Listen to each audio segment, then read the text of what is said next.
So give us a bit about your background. How did you get into music? How did I get into music? Well, I think my dad put a guitar in my hand when I was about 3. Wow.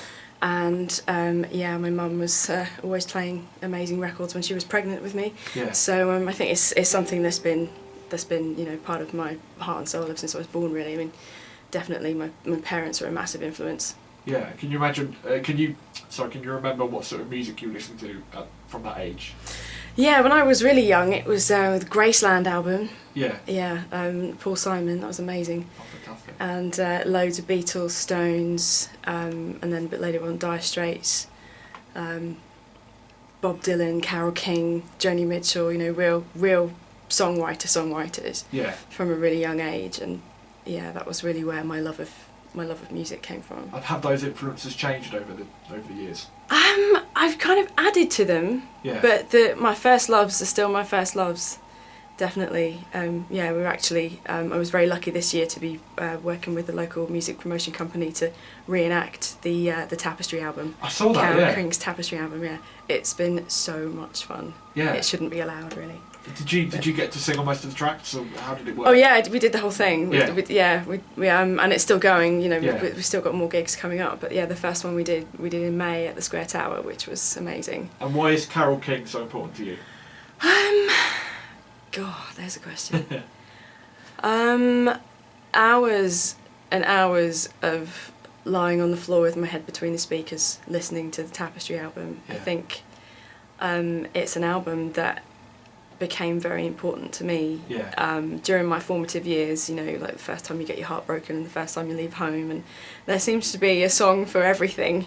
Sure. On that album, and it is something that she's just such an honest songwriter. There's something really raw, particularly about that album. Yeah. There's something really, really raw and personal about it, and it just really spoke to me. And there's something about that period of music where these personal songwriters kind of found that honesty, didn't they? Kind of, you look at people like Neil Young as well. Yeah. Yeah, it's an extraordinary time. You're about to play a song for us live acoustic, which is very exciting. What can you tell us about it? I am.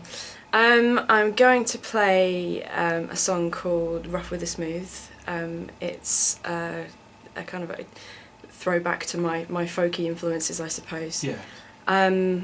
And it's a story about the sort of relationships that people have that help us get through hard times and things.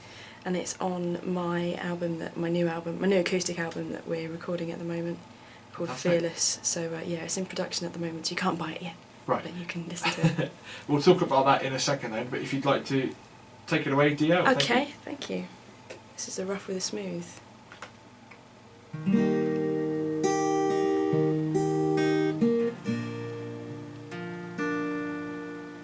Blue under her eyes, black on her feet, wishing away with all her heart another working week.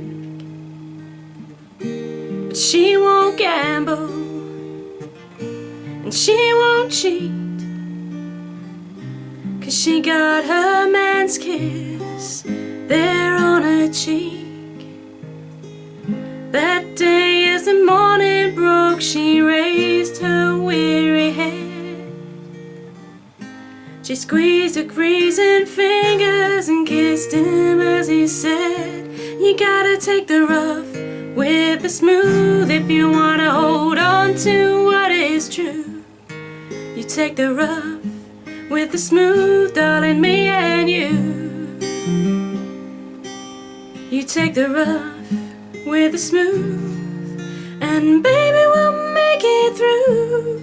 You take the rough with the smooth, darling, me and you.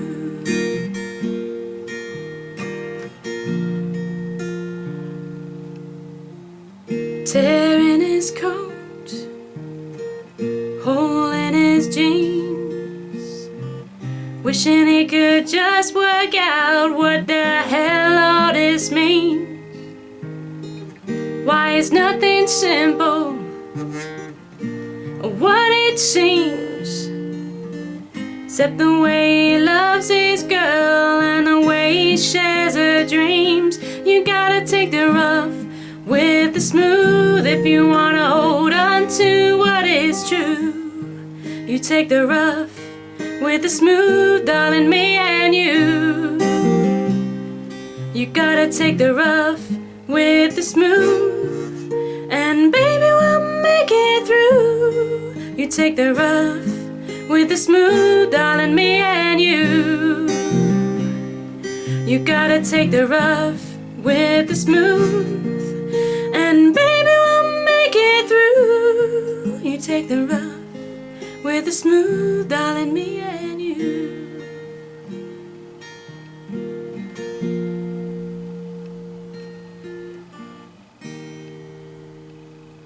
That was fantastic. Thank you very much. Thank you. That was beautiful. Really enjoyed that. Thank you very much. So we were took that's from your forthcoming album. That's right. Yeah. How's progress on that?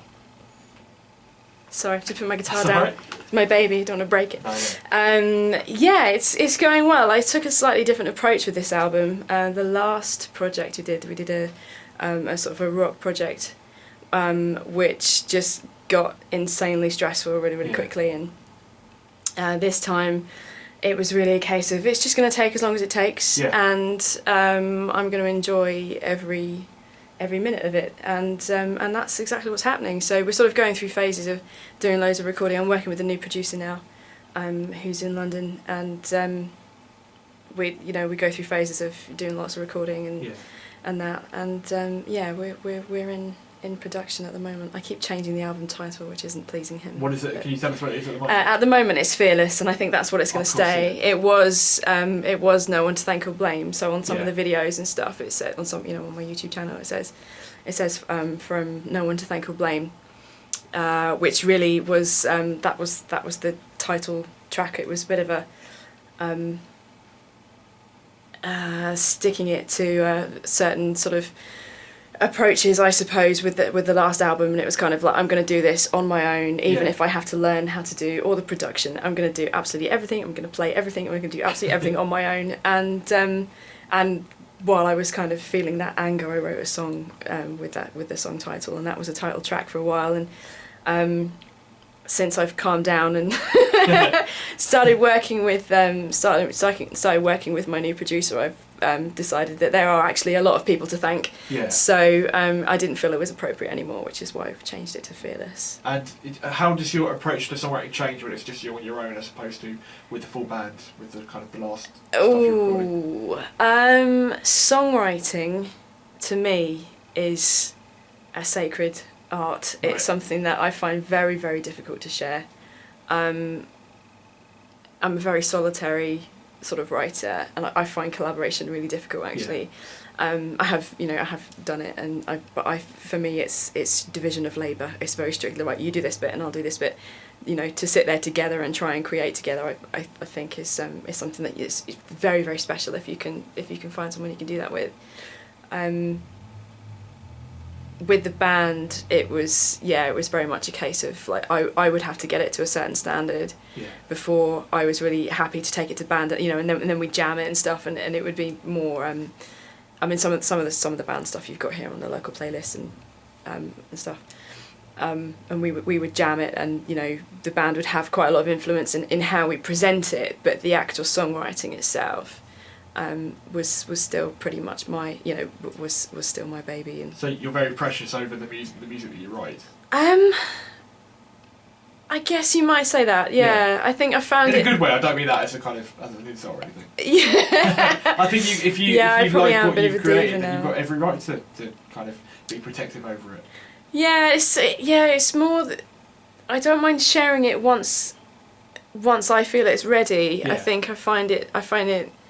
What I find difficult to share is lyric and melody. If because the story's in my head and I see it in a particular way, and sometimes people might suggest something, and this is something that I've actually found for the very, very first time with James, James Scott, my producer I'm working with at the moment. It's the very, very first time ever that I've shared songwriting that I'm going to put on the album. So that's a really big step for me, I suppose. And just quickly, personal growth there. Just quickly in the last kind of 30 seconds we've got, any idea when that's going to be out, the album?